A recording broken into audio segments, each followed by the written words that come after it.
So career choices already talked about. There are many. Academic ophthalmology being one. Solo practice just now talked. Greener pasture overseas already. Group practice, I think, which is coming up. And of course, the biggest thing which is coming and has opened job opportunities, I think, is somehow not touched, is corporate chains, and that's something which is academic ophthalmology. Of course, you should have a passion for both teaching and research. And I think some of us, those who are more focused with motivation like that, if you want to do both the things, and we need to have a strong vision and a will, especially because once you want to be in academics. Otherwise, the problem is same. I think Ajit has already mentioned, you have a marginal fixed salary with the minimum raise. If that is okay for you, then I think you can think in that direction, because that is one problem which may be there. And of course, you have love for teaching and learning medicine. You want to do a lot of research, writing papers. You get pleasure more about that. And at the same time, once you are in an academic situation, you are always accessible to the entire population. You're not only treating select group of patients, and everyone can afford, if you are, whatever your expertise are, they can always come for you for your consultation, for your treatment. So that is, but there are drawbacks. We somehow, many of us, we don't develop that independent frame of mind as far as, because we are sort of insulated in a big centers. That is the problem. This is one issue which comes up with many people. We have seen so many. They may be number 2, number 3. They are so much dependent on their boss. It is his ideas all life. They are very good at carrying out, implementing, doing those things, but they will not have their own. So that is what. And so sometimes you do develop a myopic or a ivory type of kind of a, that you are the something, but you could be at the mercy of the chair or the head of the institute. That could happen. And this is the biggest problem. You may stop growing and feel rehabilitated, especially in our public sector institutions. Many people, those who want to absolutely get rehabilitated, they get government job, then they don't want to do anything. They are absolutely fine for lifelong. So that would happen. In private practice, of course, I think it had already been talked. Financial crunch is over. More autonomy is there. No red tape involved in buying like equipment, hiring staff, doing so many things. I mean, for that matter. And realization of your most important needs in hospital personal life is much easier. It's not so in public hospitals and other hospitals. It is dependent on so many other things which will not happen. Of course, you have an increasing income, especially at this time. As the private practice has become more lucrative, because ophthalmologists are predominantly doing phaco surgery. Their volumes, their money, their power, and so is both LASIK and phaco. LASIK, this has become a deadly combination. And even just prescribing glasses and high-end contact lenses, this has become a very big this thing. And visiting multiple specialty hospitals itself can. But there are drawbacks, stress associated, I think already talked here with the investment, loans, and money may become the main goal in practice. And patient management may be influenced by the revenue. I know sometimes these are just the price myopic patients, and they go there and they want their cataract. This has happened many a times, because once they come for second consultation to us, and tendency to indulge also in over-investigation and treatment. They want to treat anything which looks like a whatever lattice or degeneration. Everything is laser, and job insecurity and fear of failure is there. But there are positives in both. Both academic medicine as well as private practice are complementary. Both may have wonderful ophthalmologists, I must say, who have always broadened and updated their knowledge to help in better patient taking care, as well as research from both sides, as well as they will have probably standing of similar nature in both the positions. And both may practice the science of ophthalmology to the best of abilities. I think I have a picture here. Look at it both by sides. These two guys, everybody recognizes that. One is purely in an academic institution, another, I think they have equal standing from all point of view. From all point of view. So that is what we need. Somewhere you need to get that kind of, from both, that kind of satisfaction. If you do that and you have a goal like that, then I would go that way, then that is what is best. So choices after residency being join medical college as a senior resident or get a government job as an ophthalmologist, specialty training in a reputed eye center, fellowships, job in another country, I think already talked of. Fellowships are available usually in cornea, retina, glaucoma, oculoplasty, pediatric ophthalmology, refractive surgery, and comprehensive ophthalmology.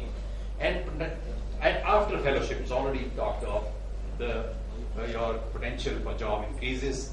You may join a small hospital, already talked of, charitable eye hospital, spectacle shop. There are ophthalmologists, they join busy spectacle shop, go to Middle East countries, and they offer lucrative jobs, move to developing countries. I already said difficult to get ophthalmology and then most other medical specialties, but you can pursue it. But if you have research in mind, and especially you love basic research, then that is the best option. Go out. That is what you need to do. And employment can be in a government hospital, state hospital, so many defense services, railways, so many of these offer.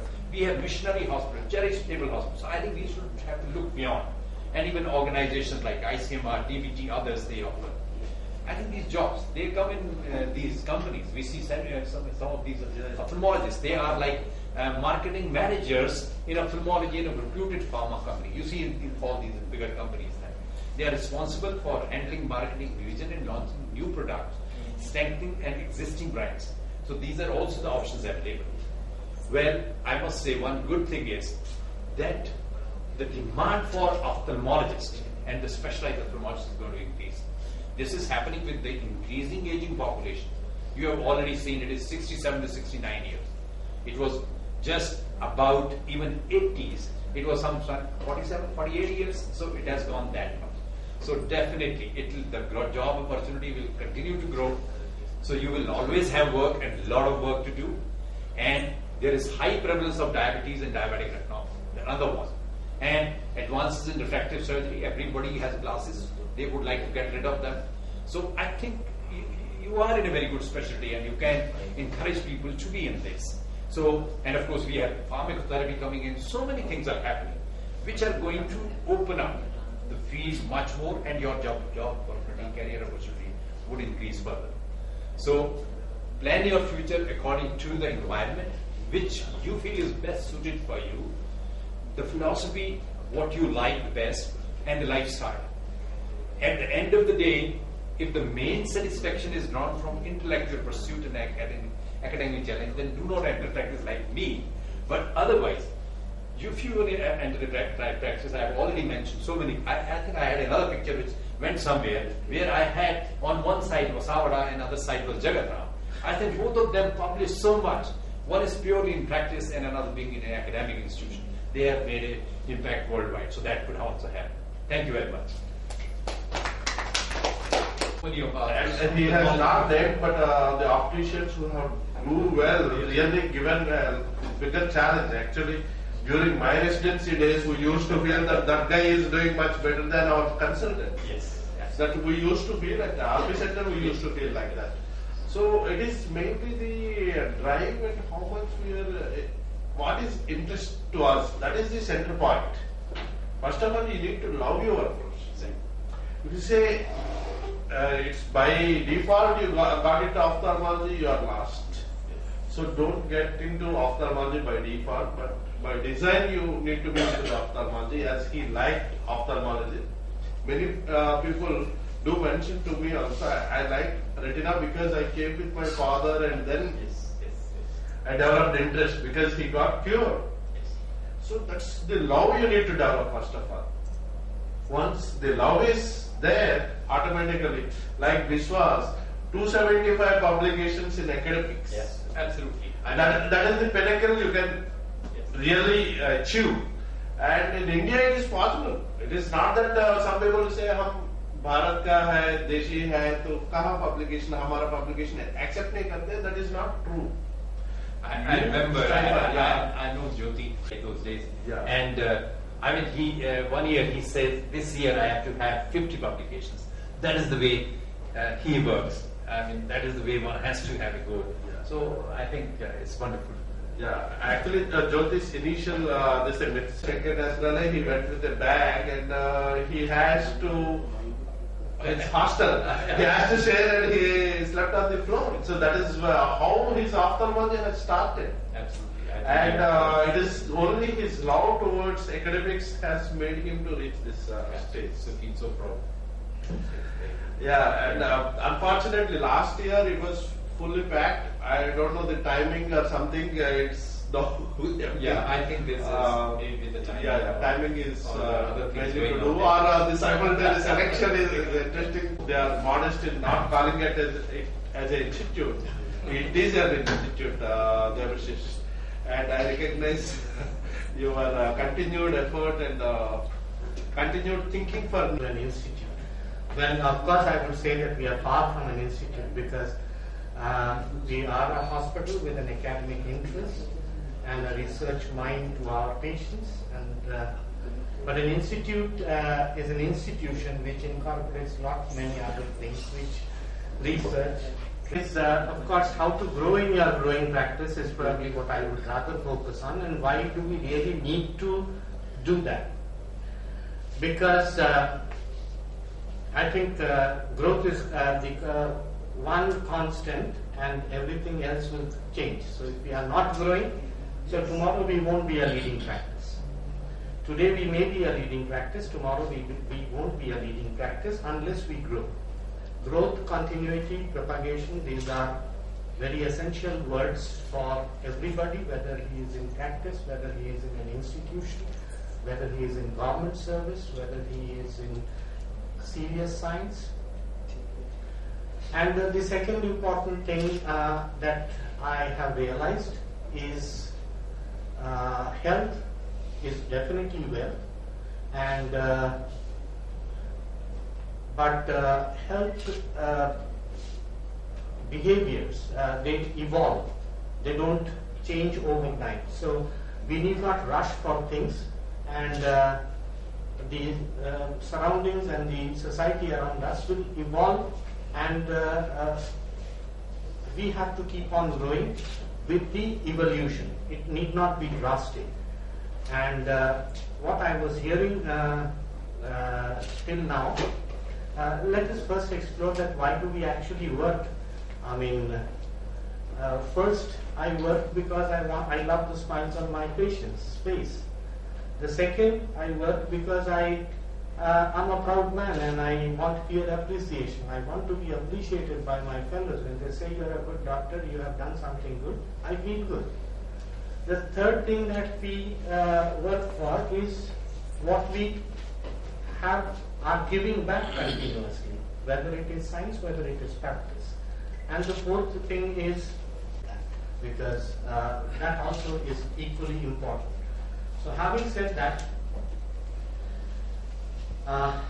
needs to give should be doing some volume of work which they are, because we have to give and we should be prepared to receive. But if we are not in a proper platform to give, then it doesn't work. So I think 10,000 patients a year should be minimum doing 10,000 surgeries.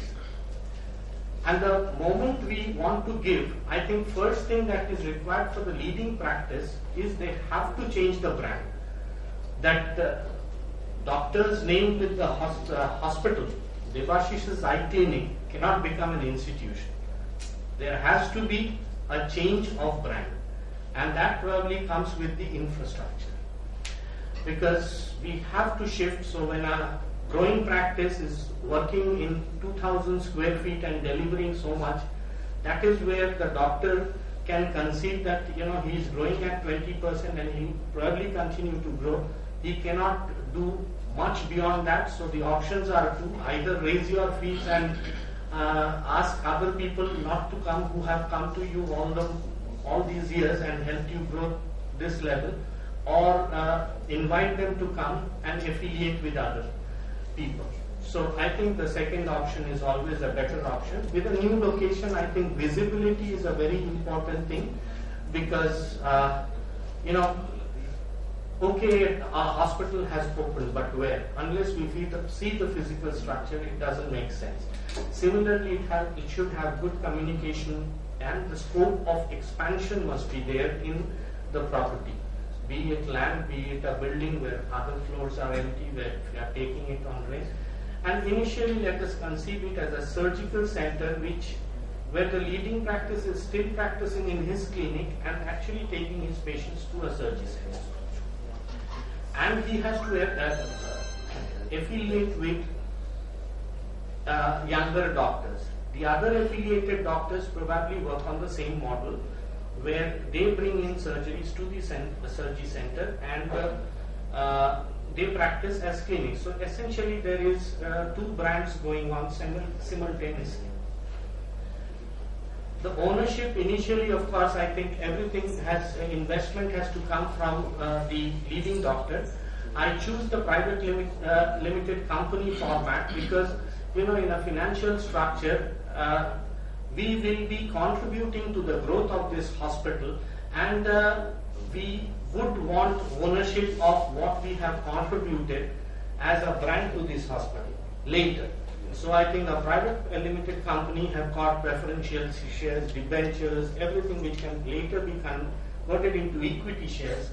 And so initially it starts with the leading practitioner going with this. So in trust, the basic problem is, of course, you have so many advantages of income tax. But if the moment one trustee feels that this trust is not worthy, you go to the court and the entire institution freezes. So that is the problem of the trust. Smaller trust I would make. The affiliated doctors, I would say, the chronology could be the senior doctor being 45, the juniors could be 35. So this 10 years gap, and the resource levels and the content they bring into the hospital would be most ideal.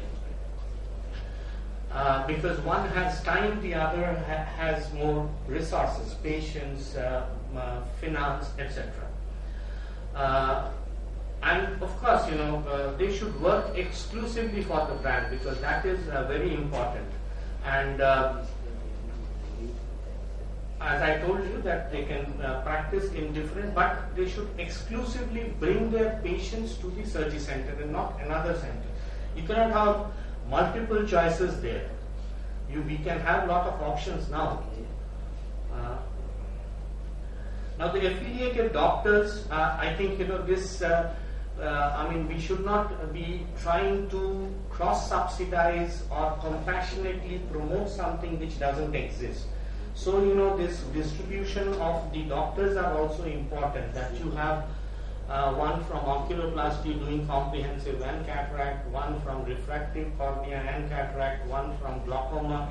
I know I'm asking for too much, but these equations are also important, because this otherwise the affiliation is disturbed from many angles. And if we are, say, in Disha now we are 60 doctors, I think you will see that there are 7 retina people, so or 8 retina people. And that's the distribution of the problem of disease in the society or in the patient group at large. So the business model is the fees, consumables, establishment charges. So the fees can be kept as per the doctors, the consumables are what is consumed for the surgery, and establishment charge has to be divided.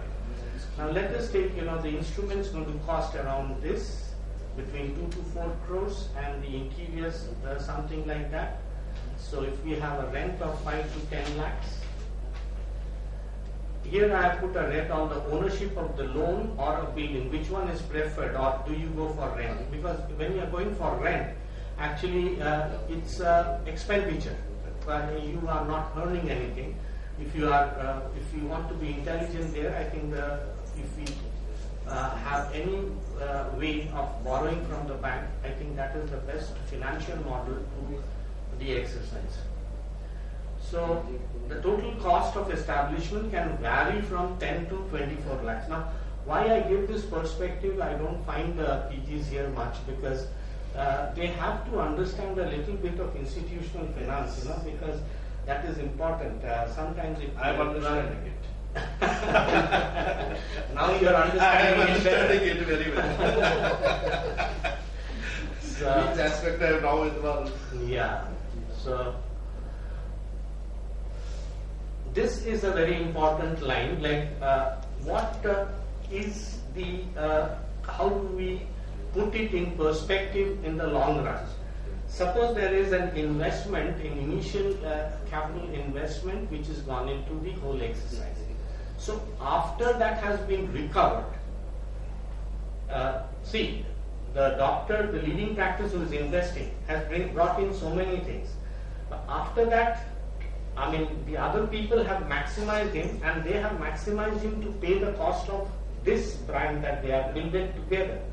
So after that, 50% can be plowed into growth through ownership, meaning thereby the leading doctor still has 70%, brings in 70% of the patients to the hospital. He will take away 70%, that means, you know, if you half it out, it's 35%, and that is plowed into growth through his equity, while the remaining doctors get 15% equity. That becomes equity. So it takes about 5 years to create a workable platform at this point of time. That's what I feel. 5 years for expanding the brand and going in for community reach. So there is no scope, you know, you cannot jump, hop, step and jump. So 5 years of further expansion, sorry for the spelling, redistribution of ownership to a minimum of 51%, I think we should always keep, because for rough weathers and disputes. You know, I think the leading practice should always be in control. I have seen models where, you know, emotional models where people have started on a 33, 3 doctors, young doctors. Eventually, you know, for every decision, probably they have to take a vote or, you know, a multiple choice, close their eyes and put a tick, okay, this one has to be done. You know, there's a lot of conflict that happens. There must be a state.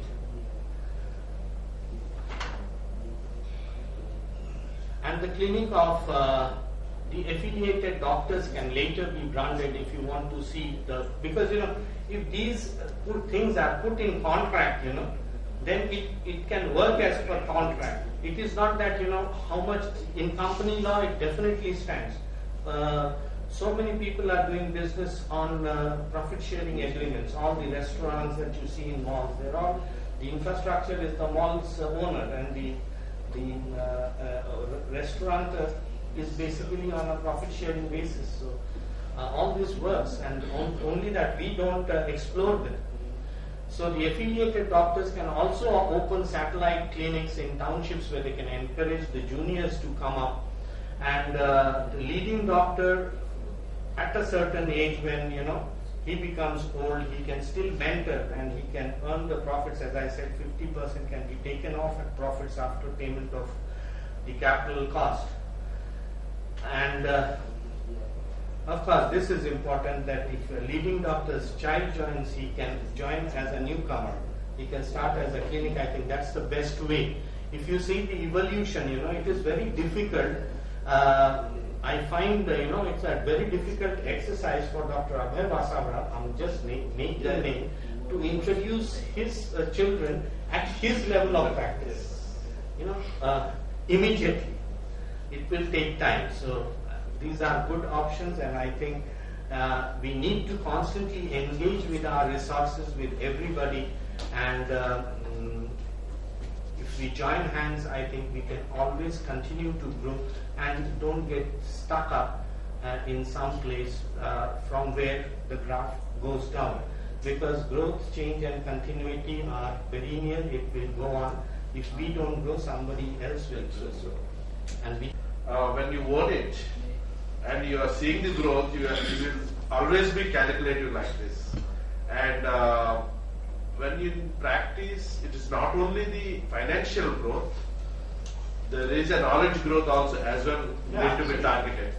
So these two with the new add up of new instrumentation time to time is very, very essential. No, I mean, if we always think about business, I think that's not what our, you know, we must always think what our patients want. Yes. So the patient wants that if he says that the doctor is in the library and is reading, he says, okay. Yes.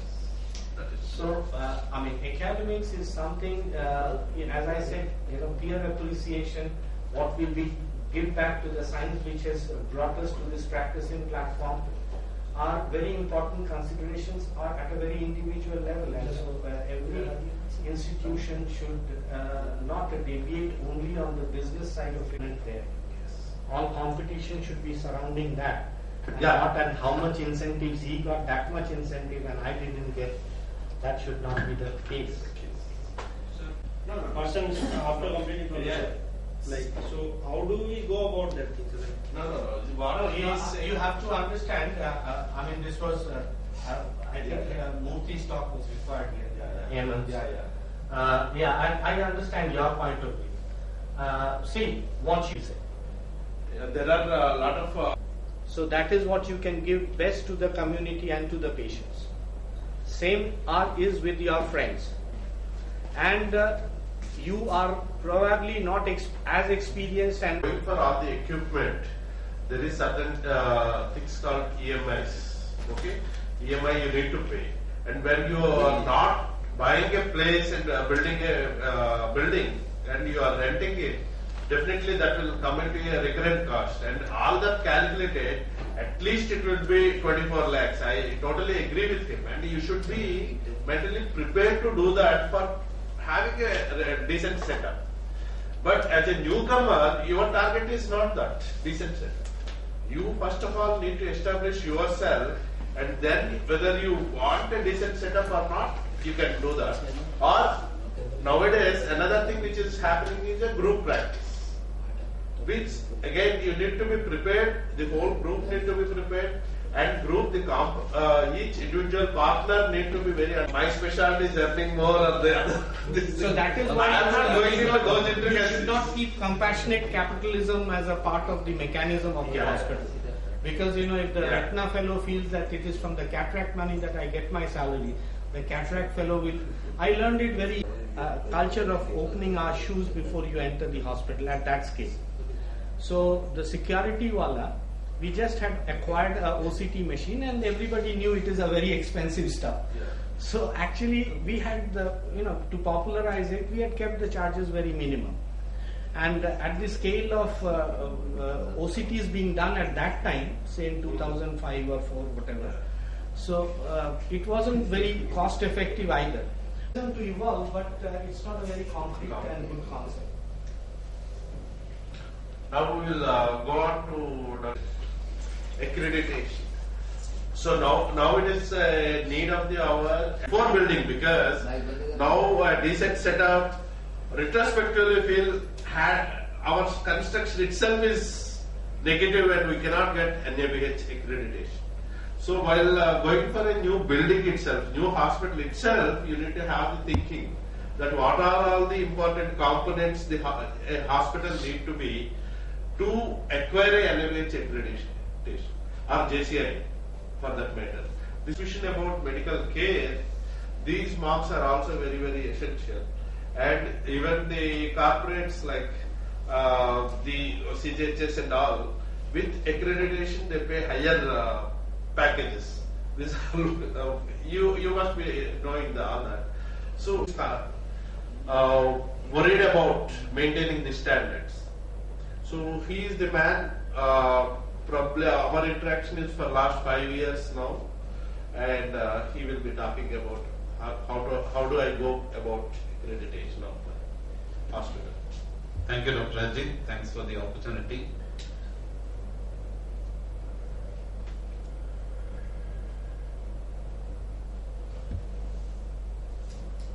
So as a young practitioner or ophthalmologist after PG, you enter a practice, either academic practice or your own practice, and then try to start a career. And this is where technical competencies will get you the second rung of the leadership, towards the leadership. And once you develop these leadership skills, acquire the financial skills like Dr. Devashi's, or the experience of leading a team, you get to the third position. But when you want to reach the excellence in healthcare delivery, eye care delivery, you need some sort of certification, a peer review. In journals they call it as peer reviewed journal. So that indicates your peers accept your paper as the best one or in the top of the club. Similarly, if your practice has to reach the excellence, you need to attain certain position based on not only on your professional competency, not only on your technical competency as a surgeon, also your leadership skills and the way you take. And the Harvard Business Review has established accreditation as the single most important approach to improving the quality of healthcare in hospitals. So initial, how to start with is you establish quality systems in your practice. It need not be a big practice like 10 hospitals of Nisha Group or 60 hospitals of CFS. So even in your single man practice, you can establish system. Anyway, you need 2 or 3 people to help you. With that 2 or 3 people, technicians or optometrists, if you establish certain norms in your practice, the basic things you do when seeing patients, that is establishing quality system in your practice. Then you can go for healthcare accreditation. Once that is established and you establish a practice with a few more people in your practice or a few more consultants in your practice, when it becomes more than 2 consultants and more than 5 or 6 people, definitely you need some system to be to establish in your practice. So then comes the question of accreditation. Maybe a simple ISO accreditation, or it could be country-specific accreditation like NABH or international accreditation like JCI. And once you achieve this, you practice certain quality indicators and quality system and achieve the service and clinical excellence. That's why Harvard says that is the best way to achieve excellence in your practice. So what is this accreditation? So it is a self-assessment and peer assessment. It's not only the peer assessment, you have your own self-assessment before going for this accreditation used by hospitals to assess their level of performance in relation to a written standard. So it's not the standard written by yourself, and but this is by established standard. So there are various standards. One is the AIOC, that's easy for single hospitals. Another one is the NABH small hospital standard, and even now in NABH we have come with small clinic norms, which is there for smaller clinics, where even one doctor clinics can approach NABH for certification, and then implement ways to continuously improve it. So if this becomes very complex, I'll simplify it for you. So this is based on written and published standards, and the reviews are conducted by professional peers. If it is your ophthalmology or ophthalmic setup, the review is conducted by an ophthalmologist, and it is administered by an independent body. Unlike government bodies, which are known for bias and other activities, here it is administered by an independent body. And the aim of this certification or accreditation is to encourage your own professional growth and organizational development or hospital development. So how it really helps? So if you take healthcare even in a small hospital, it is a bit complex process. So what you know as a clinician is patient comes to your setup, you see the patient, give the prescription, they go out. But how the patient perceives is, they have to take auto, come to your setup and get the way known, then the registration process, then they have to wait to see optometrist, then optometrist does something, then he puts a dilatation drops or some other drops without his knowledge. He has to wait another 1 hour and then sees the clinician. He tells some investigations, then the investigation is done by somebody else. So it becomes a long process. For them, the hospital looks like a maze.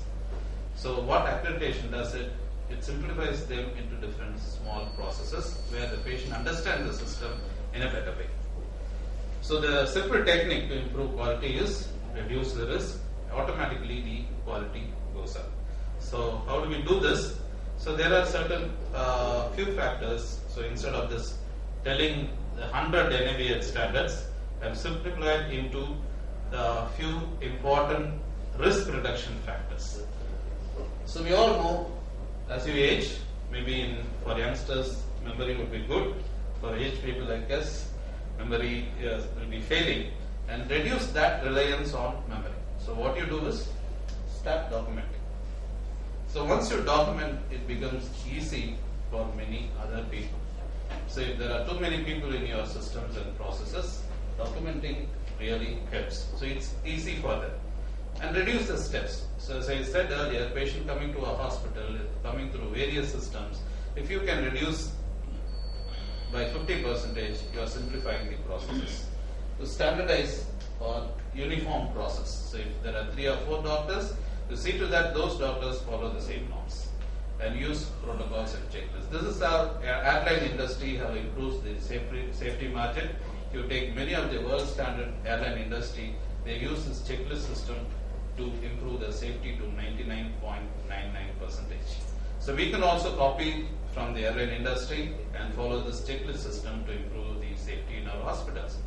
And you need to recognize fatigue effect. So you have to optimize work, don't give 12 hours work for staff, recognize the fatigue effect. You need to provide education and training of your practice and promote teamwork. Like what the Disha group have done, they've done a consistent education and training for the consultants and also promote teamwork, and that's how the group practice came into.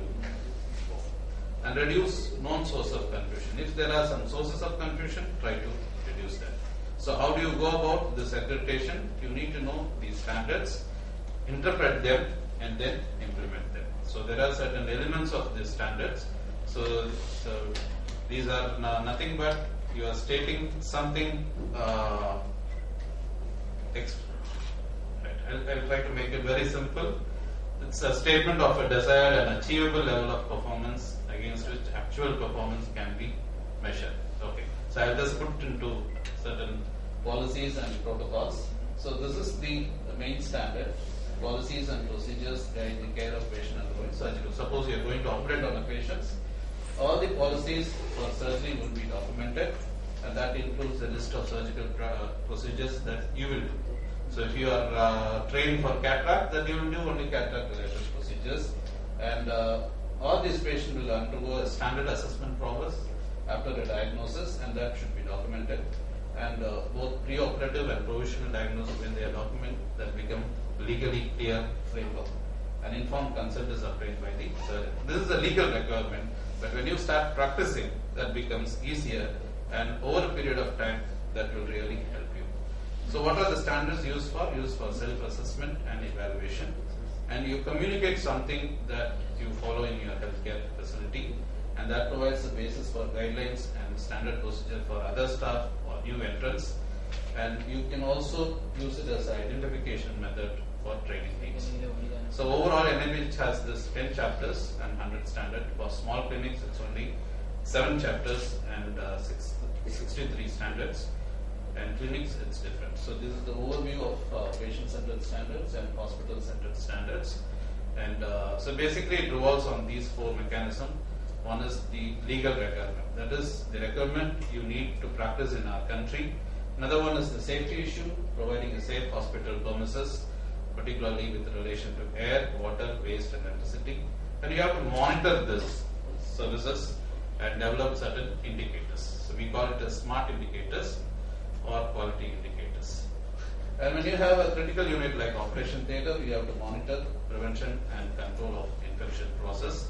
You have to maintain your medical as well as non-medical equipment, otherwise they will start giving trouble, and provide safe premises for the elderly people, particularly in our practice, more of elderly people, so you need to give them a safe premises, provide them with ramp and safety measures, and evaluate and rate your suppliers. Suppose you keep getting your supplies from many contractors and vendors, you definitely need this kind of evaluation and rating.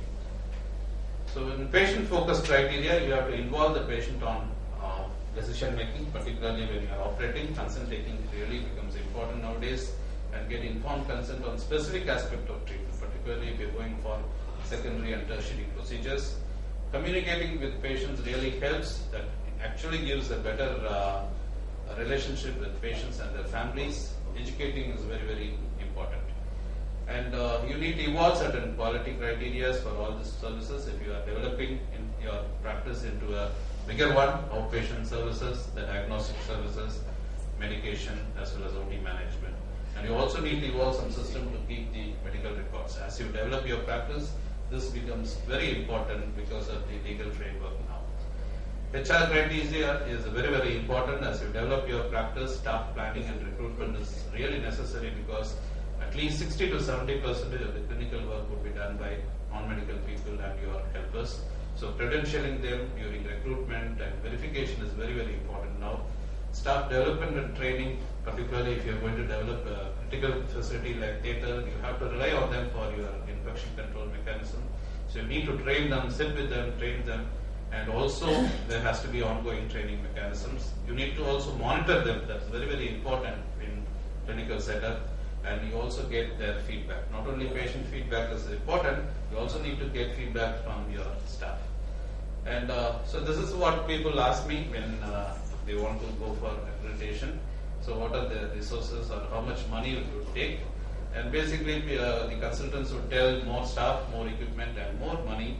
But as I've seen more than 80 to 90 healthcare institution accreditation, the requirements are very, very simple.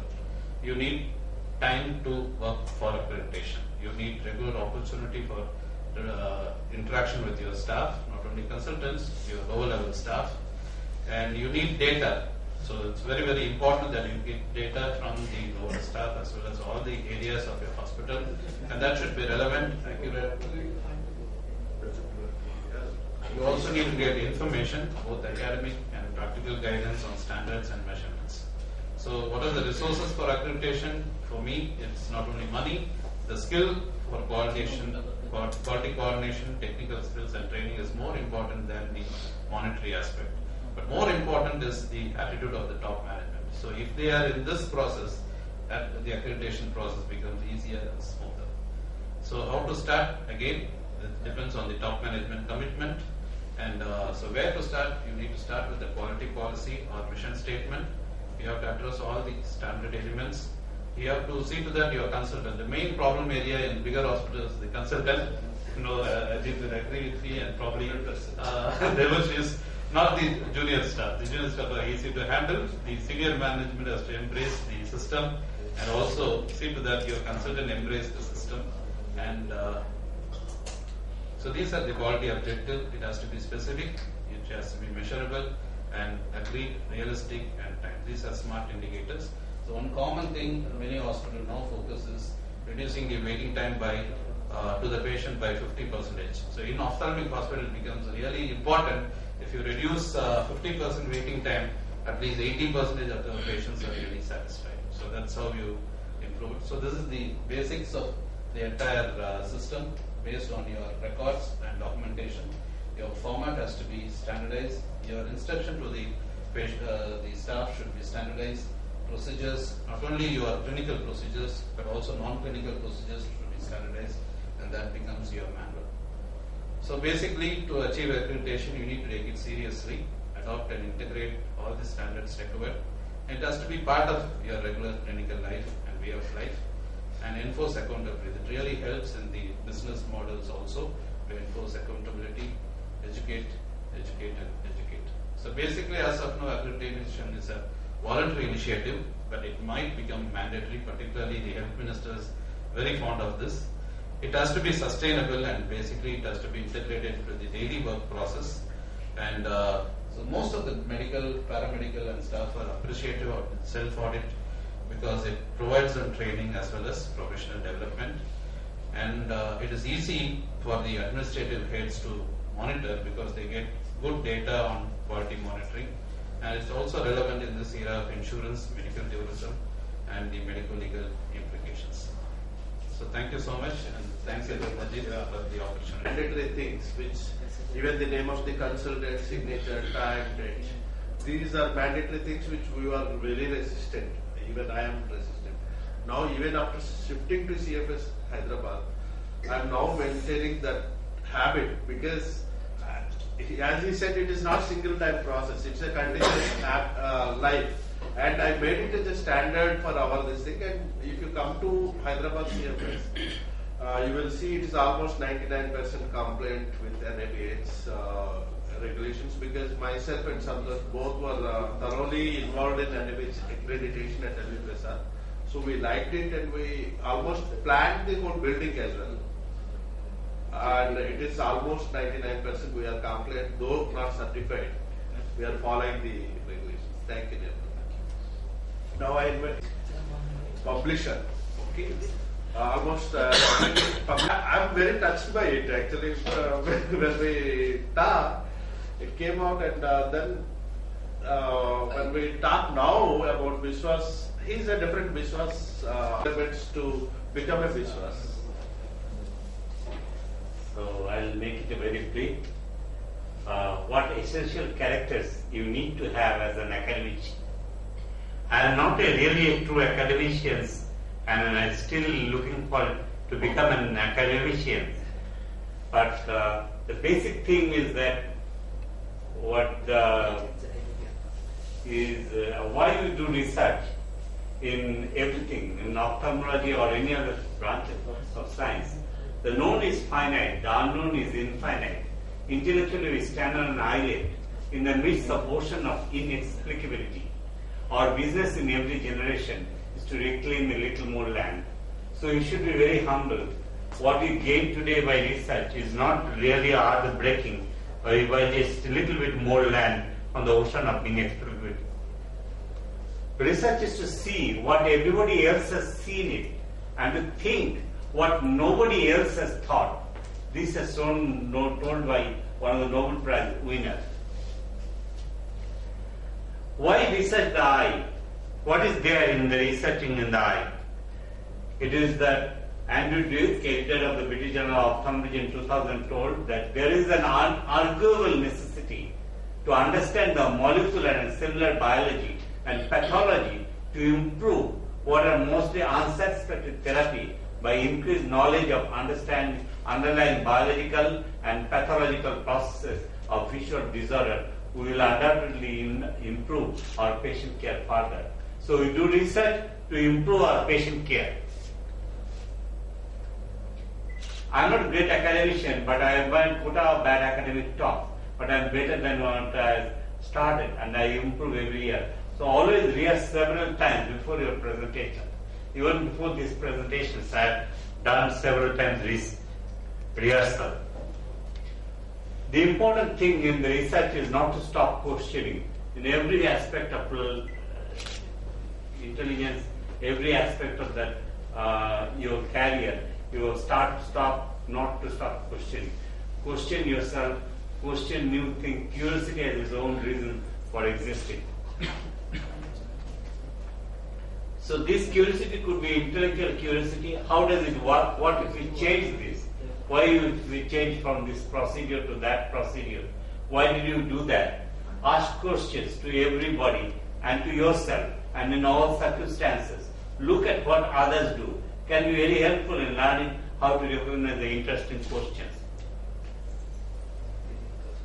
How to do research? Common misunderstanding is that think research is only for genius. It's not. Everybody can do the research.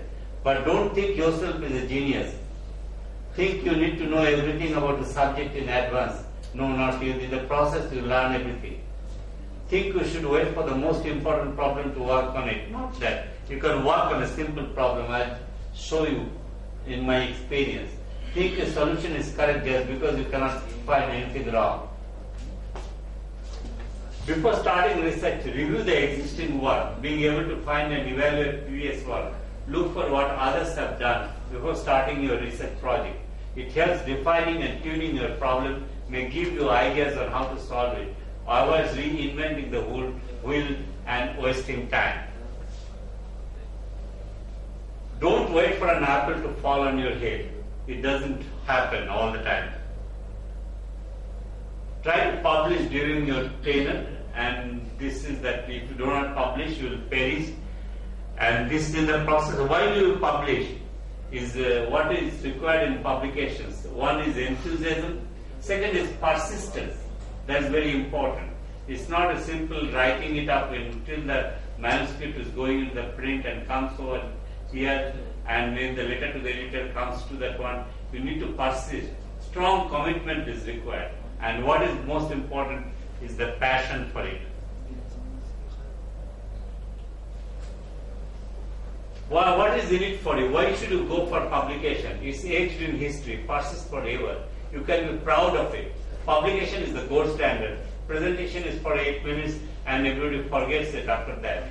But publications remains, peer-reviewed publications, index publications remains forever. Learning from the review process. You can learn from the reviewers' comments, learning from the literature review which you do for the publication. Knowledge gets crystallized. Once you write an article, you have got crystallized knowledge and you can be the master of the subject. My first publication is residency, sporadic cases of acute hemorrhagic conjunctivitis due to enterovirus type 70. I collected all the acute conjunctivitis cases, took them to the microbiology department personally, and they noted them and then they just analyzed them. And this was a simple publication which is what it is a level learning card. In my first publication as a fellow in USA, a clinical and histopathological and electron microscopy study of pneumocystis carinii choleratis.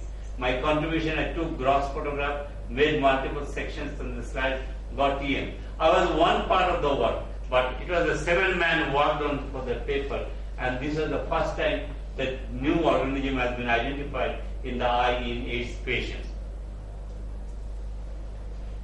And can you tell that what it is? It's the amyloidosis of the vitreous. It's a very real thing. We published in a primary non-familial amyloidosis of the vitreous, a light microscopic and ultrastructural study. I got the electron microscopy study done from the USA. But this is the story behind it is that I wrote 7 pages. I don't know how to write it. I wrote 7 pages. Reviewer asked me to reduce it to 1 page. I don't know how to do it because every word seems to be my own son or own children. So I simply could not do it. I gave it to my wife, and the wife is the best critic, and he cut it up and made it 1 page, and that's become my first publications in the international journals. Frozen section diagnosis in ophthalmic pathology, first time reported in India. Simple case series. The simple ideas also do work well, and you can start with the simple concept. Ocular malaria, a clinical and histopathologic study. While routine grossing of the donor eyeball, I saw the retinal hemorrhages in the eyeball of a patient. So I saw that why the retinal hemorrhages was there. I inquired about it, and I came to know that it was a case of malaria. I went to the Apollo hospital immediately on scooter. I didn't have car that time, and found out that there is another case exists in the laboratory, and combined these 2 cases together, and that was the publications which is often quoted in the literature, ocular malaria. There are very few reports that are available there. So fortune favors the triad. I kept medical record of all uveitis cases when I came back from USA and started my uveitis clinic, analyzed it, presented it as a free paper in the AIOC Calcutta, got the feedback, wrote it up, published, and often cited in the literature as the report of the Indian Journal of Ophthalmology. Keep track of your patients. This is very important. Even in the handwritten one, you need not fancy things like computer. Even without that, you can do that. And this was the pattern of uveitis and referral uveitis clinic in India.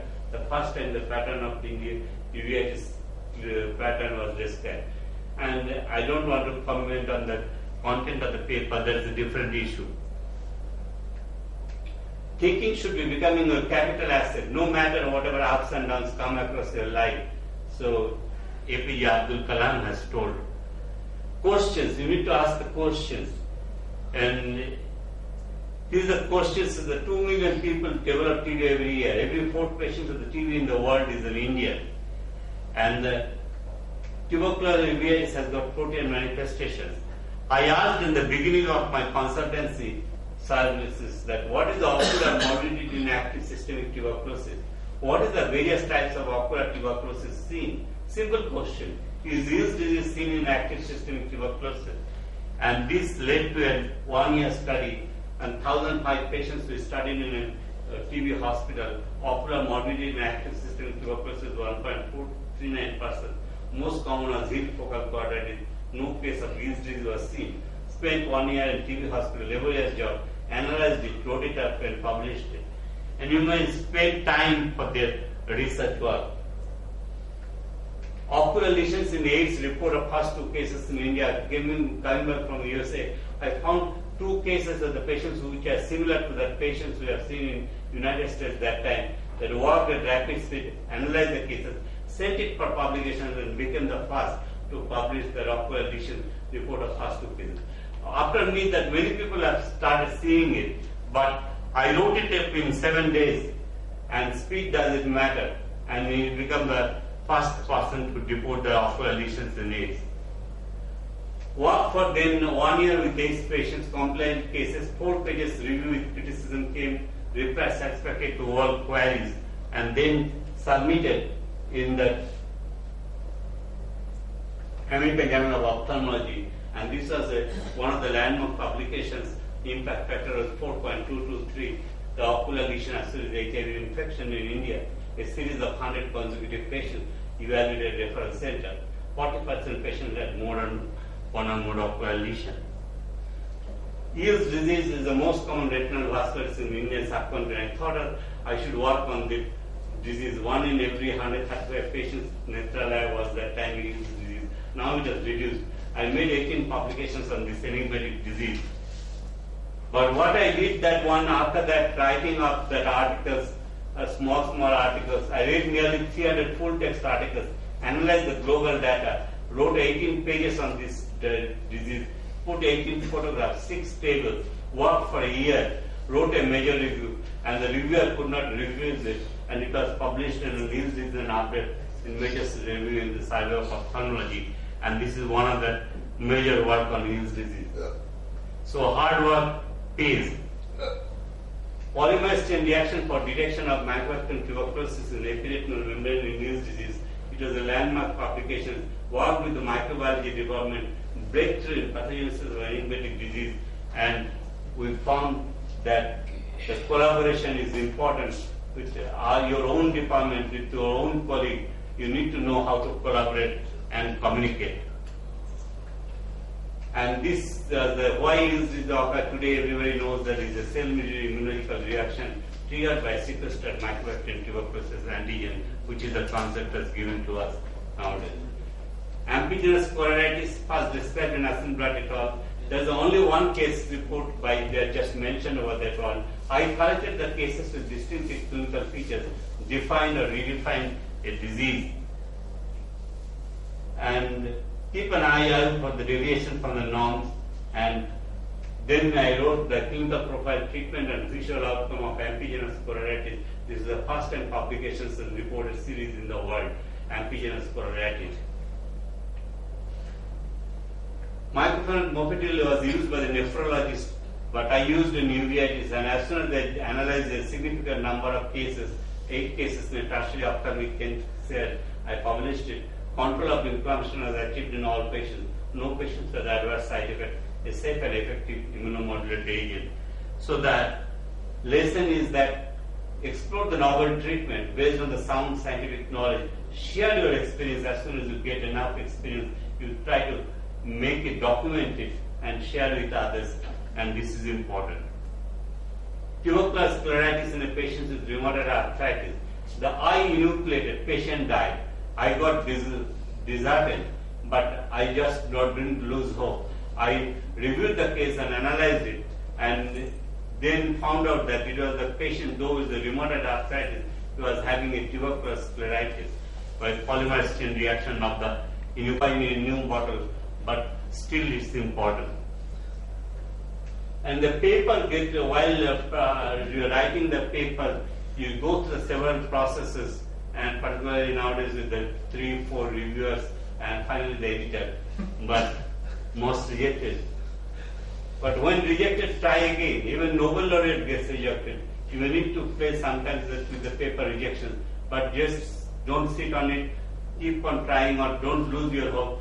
You might need to revise it every time. If it's rejected 4 times, you should see that there is no major flaw in the paper, find and fix the problem, because the same referee might get it again.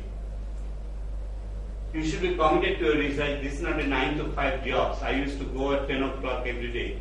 It should not be a sacrifice, but an opportunity to do and something you enjoy. I used to go 10 o'clock every day, and then the Egmore, there was no bus there.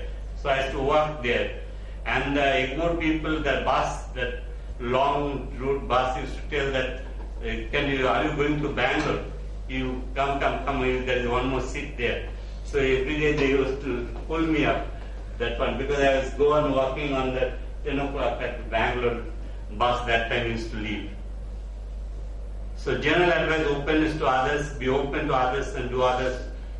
Although read a lot, talk a lot with other people, open heart is close the prisoners. People who work with a closed door practice produce more in short term, but often less interesting, less. Learn from your students, learn from your peers. Be humble. If I have seen further, it is by the standing on the shoulders of the giants. Isaac Newton has told this great man. So heights by the great man reached and kept and attained by sudden flight. But they, while their companions slept, were toiling upwards in the night. Thank you very much. So, with which he goes. Still he is humble, and certain times we feel he is lost in his way while going, but he always remembers everyone. And when I publish, you continue working, though I could not continue, that is a different way. He always tracks on the simultaneously work which is going on in India. So that is how intense he is, and really it is Pearls means it is not the publications he is showing.